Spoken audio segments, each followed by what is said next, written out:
Well, I can't believe that I'm actually, sitting here and talk. But I think the only thing is that I am like that. Like, Well, you know,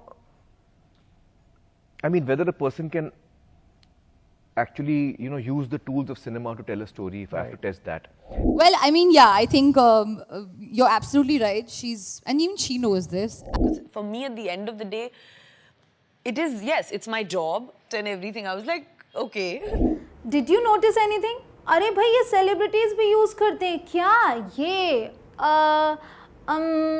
well you know ये तो सबसे ज़्यादा use होता है you know like का भी use बहुत होता है और इसका भी आप यहाँ से लेके यहाँ तक इसे तो कुछ ज़्यादा ही पाएंगे कोई भी इंसान अगर बात कर रहा है हिंदी में भी कर रहा है तो भी इनका यूज़ करता है फिर लोग ऐसा क्यों कहते हैं कि आपको और करने से बचना चाहिए गाइज मैं आपको सच्चाई बताती हूँ ये वर्ड्स जो है ना ये यूज़ करने चाहिए आपको जी हाँ instead of that awkward silence बिल्कुल चुप हो जाने की बजाय अगर आप हल्का सा या फिर करते हैं तो ये सही है आपको ओवर यूज़ नहीं करना है ठीक है इतना नहीं करना है कि आप एक लाइन में 5 बार इसको कर दें या फिर पूरी कॉन्वर्सेशन में 100 बार कर दें इतना ओवर यूज़ नहीं करना है जहाँ पे आपको सोचने के लिए थोड़ा सा टाइम लग रहा है वहाँ यूज़ करना है गाइज ये जितनी चीज़ें आप यहाँ देख रहे हैं ये अगर मैं इन्हें बताऊँ कि ये हैं क्या तो ये कहलाते हैं फिलर वर्ड्स ठीक है इंग्लिश में ये फिलर वर्ड्स हैं और ज़्यादातर इन्हें आप जानते हैं गैप फिलर से तो गैप को फिल करते हैं कौन सा गैप वो जो सोचते हैं ना आपकी अगला वर्ड क्या हो उस सोचने के टाइम को फिल करने के लिए ये वर्ड्स यूज़ होते हैं जो मैंने आपको दिखाए ग्रामर टर्म में इनका नाम क्या होगा पता है डिस्कोर्स मार्कर्स गाइस इस वीडियो के एंड में मैं आपको ऐसे 2 प्रो टिप्स देने वाली हूं जो आपको प्रो लेवल की इंग्लिश बुलवाएंगे जी हाँ जरूर से देखिएगा एंड तक तो जितने आपने गैप फिलर्स यहाँ देखे आज आप सबको सीखने वाले हैं इसलिए वीडियो में एंड तक जरूर से बने रहिएगा guys my name is Kanchan you are watching me on English connection guys सबसे पहले तो मैं आपको बता दूं कि मेरे इंटरमीडिएट इंग्लिश स्पीकिंग कोर्स का ये एक डेमो वीडियो है आपके लिए आज आप जो इसमें देख रहे हैं सीख रहे हैं उससे आप समझ जाइए कि इंटरमीडिएट कोर्स में आपको क्या कुछ मिलने वाला है तो ये एक झलक है आप अगर कोर्स में एनरोल करना चाहते हैं ज्वाइन करना चाहते हैं कोर्स को तो लिंक आपको डिस्क्रिप्शन में भी मिल जाएगी इस वीडियो के नीचे डिस्क्रिप्शन में या फिर आप कॉमेंट सेक्शन में जाएँ तो वहाँ पिन किया हुआ कॉमेंट मिल जाएगा वहाँ भी आपको लिंक मिल जाएगी इस कोर्स को ज्वाइन करने की तो आगे आपको बहुत सारी ऐसी चीज़ें मिलेंगी जो आपके लिए कमाल की साबित होंगी इंग्लिश बोलना सीखने के लिए वहाँ मैं ग्रामर की बात नहीं करती वहाँ मैं आपको इंग्लिश बोलना सिखाती हूँ तो सबसे पहला ये जो एंड है इसे आपको यूज़ करना है बस ओवर यूज़ नहीं करना इसका ध्यान रखिएगा to fill silence while you think of the next word इतना ही समय मिलता है कि आप अगला वर्ड सोच लें ठीक है कई बार ऐसा होता है कि इंसान फिर एक्चुअली इतना भी कर सकते हैं आप बट देखिए एग्जाम्पल में आप अच्छे से समझ पाएंगे देखिए well I can't believe that I am actually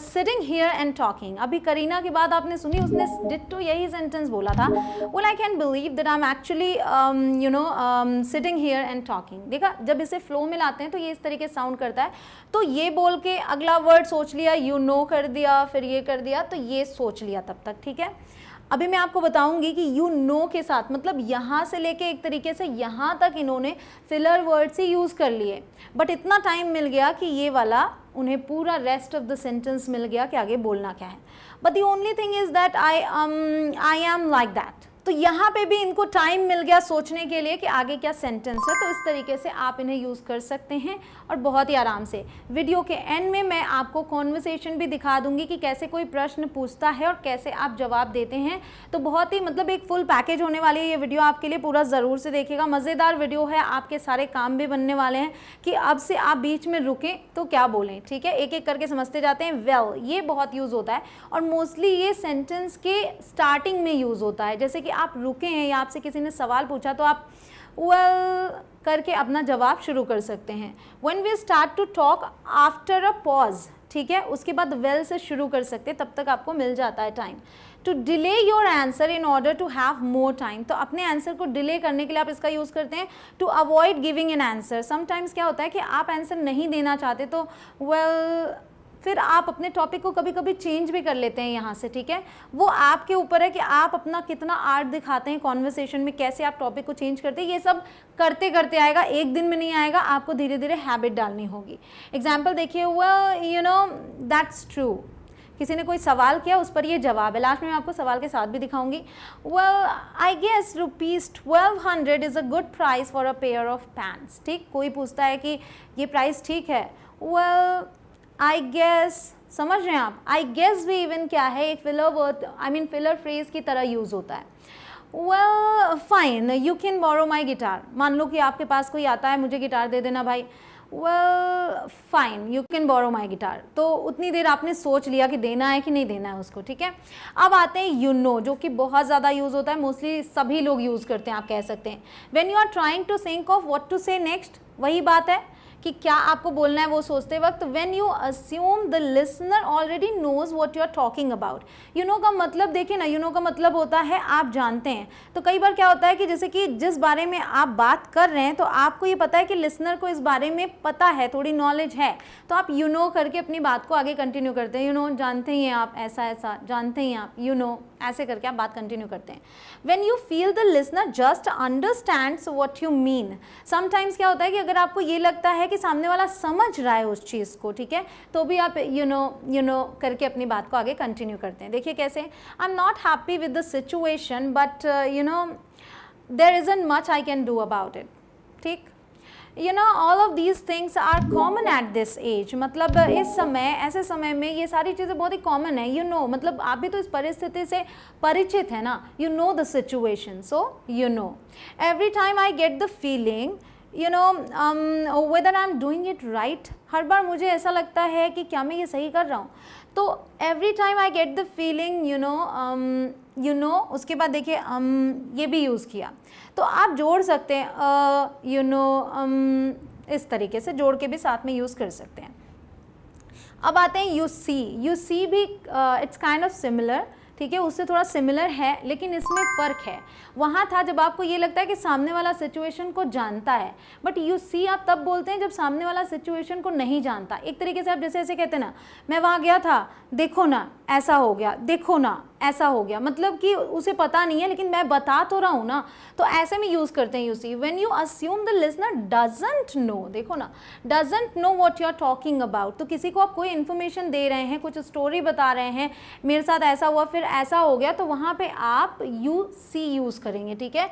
you are talking about, उसे नहीं पता। When you hope listener will understand what you are saying, और आप ये समझ रहे हैं कि वो समझ जाएगा, ठीक है। When you are explaining something, तो जब आप एक्सप्लेन कर रहे हो तो आप इसका यूज़ करें। देखिए example, I was going to try the app, मैं ऐप ट्राई करने जा रहा था, but you see I ran out of space on my phone. लेकिन देखो ना, मेरे फ़ोन में स्पेस ही ख़त्म हो गया था। समझ गया आप कैसे यूज़ किया। अभी उसे पता नहीं था, बट मैं समझ रही हूँ कि वो इस चीज़ को समझ जाएगा। You see the thing is we won't be finished before Friday. देखो बात ये है कि ये जो द थिंग इज़ है, ये भी गैप फिलर ही है।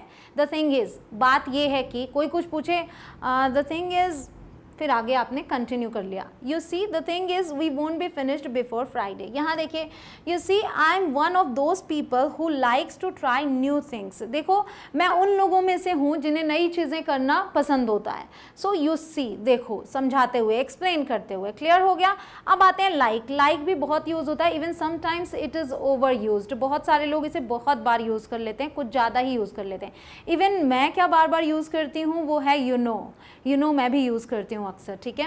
When you say something is not exact, when you need a moment to figure out the next word to use, जब आपको लगता है कि आगे क्या बोलना है, वही बात गैप फिलर के लिए लाइक का यूज़ आप कर लेते हैं। देखिए, she was like no way, बिल्कुल भी नहीं, उसे ये कहना था तो she was like ऐसे करके बोल दिया।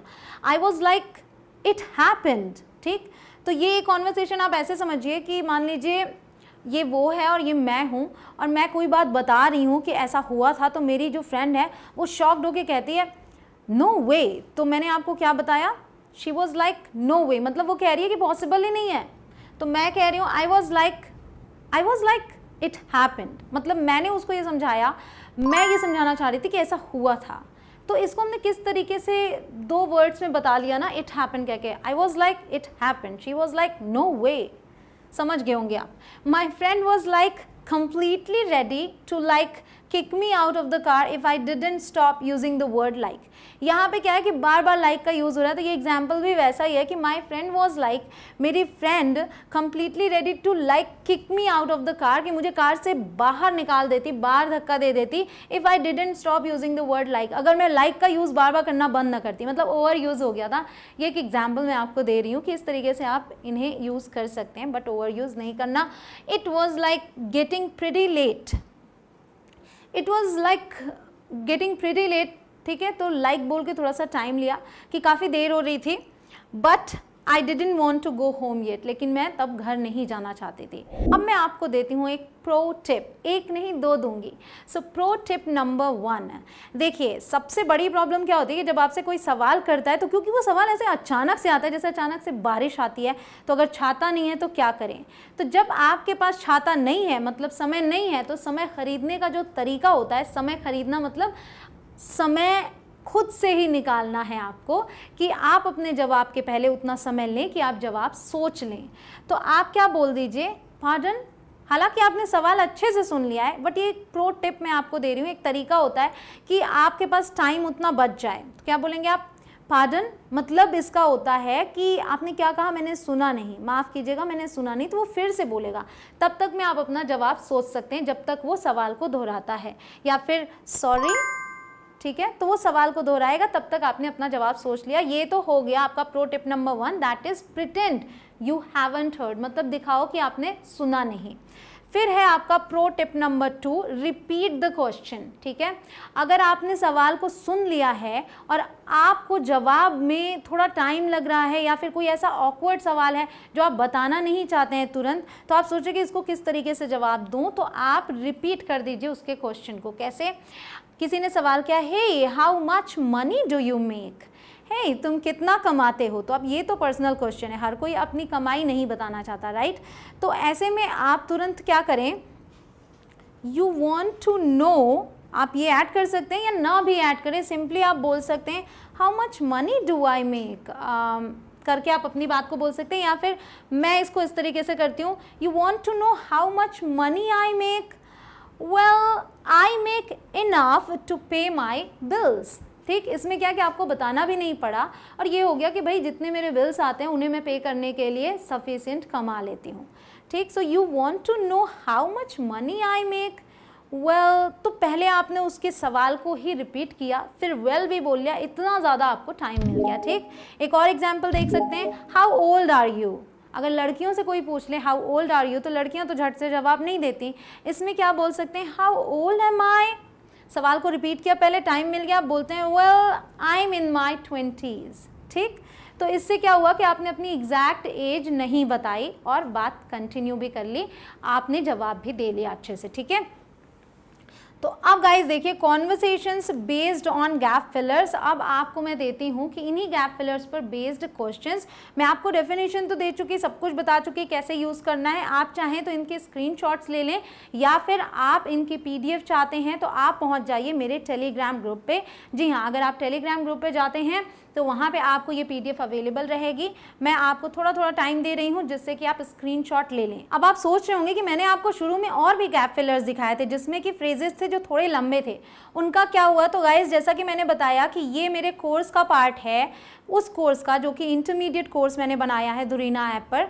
तो आगे के वो जो फ्रेजेस हैं वो उस लेसन में आपको मिल जाएंगे और वो भी फ्री होगा। तो आप जाके एक बार डेमो क्लास वहाँ पे ज़रूर देखिए। इंटरमीडिएट कोर्स में डेमो क्लास में जाएंगे तो आपको वो भी फ्रेजेस वहाँ पर मिल जाएंगे, तो वहाँ से आप उसे सीख सकते हैं। और अगर आपको डेमो क्लास पसंद आती है तो आई एम श्योर कि आप आगे के कोर्सेज, आगे के लेसन्स देखना ज़रूर चाहेंगे। तो ज़रूर से जाके डेमो क्लास देखिएगा, वहाँ पर आपको सारे फ्रेजेस मिल जाएंगे। आई होप कि आप स्क्रीनशॉट लेते जा रहे हों, या फिर आप पहुंचिए सीधे कहाँ पहुंचना है आपको, टेलीग्राम ग्रुप पे। गाइस, आई होप कि वीडियो पसंद आई हो। अगर पसंद आई हो तो लाइक ज़रूर कीजिएगा। मेरी पूरी कोशिश है कि मैं आपको फ्लुएंट स्पीकर बनाकर छोड़ूं। तो बस आप इस जर्नी में आगे बढ़ते रहें। हर इन टिप्स को यूज़ करते रहें और इसी तरीके से कोशिश करते रहें बोलने की। जी हाँ, हर दिन बोलने की कोशिश करनी है। तो अब से जब आपके सामने कोई सवाल करता है तो इन गैप फिलर्स का यूज़ करने की कोशिश करें। वीडियो पसंद आई हो तो शेयर ज़रूर कीजिएगा, अपने सभी फ्रेंड्स सभी ग्रुप्स में शेयर कर दीजिए। अगर आप चैनल पर नए हो तो सब्सक्राइब ज़रूर कर लें, उसके बाद आने वाले बेल आइकॉन को प्रेस करें ताकि आप एक भी अपडेट मिस ना करें। मिलती हूँ आपसे अगले वीडियो में। जय हिंद।